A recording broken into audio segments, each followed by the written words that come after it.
Akhlak kepada Allah. Ini yang pertama.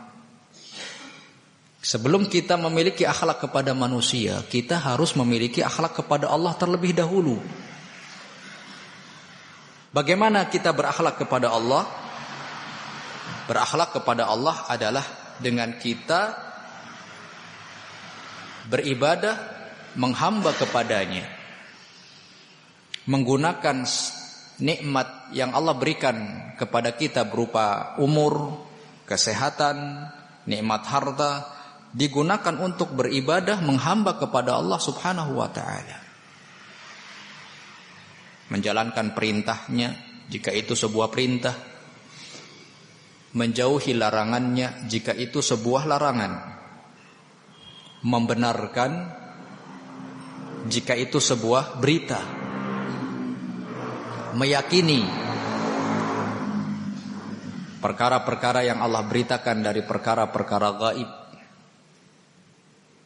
Seorang muslim harus memiliki ini terlebih dahulu sebelum dia memiliki akhlak kepada makhluk. Karena seandainya seorang muslim, seorang manusia, dia baik kepada manusia, tetapi dia tidak memiliki akhlak kepada Allah, maka itu tidak akan bermanfaat. Tidak akan bermanfaat. Dia boleh saja gemar membantu dengan hartanya, dengan tetangga, dengan tenaganya kepada tetangganya, kepada rekannya. Tapi kalau dia tidak sholat, dia melakukan dosa-dosa besar, maka dosa itu akan mengalahkan kebaikan yang dia lakukan di dunia. Kekufurannya, kesyirikannya akan mengalahkan kebaikan dia yang dia lakukan di dunia. Demikian. Dan di akhirat dia tidak memiliki bagian. Sehingga seorang manusia ketika dia ingin berakhlak dengan akhlak yang baik, berakhlak terlebih dahulu kepada Sang Pencipta,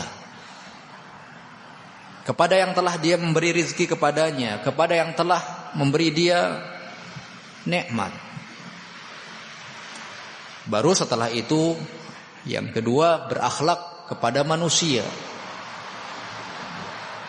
Dan itu pun telah diatur oleh Islam. Akhlak kepada orang tua sudah ada aturannya. Akhlak kepada istri, kepada anak, kepada teman, kepada tetangga. Akhlak jual beli, bermuamalah, semua sudah lengkap.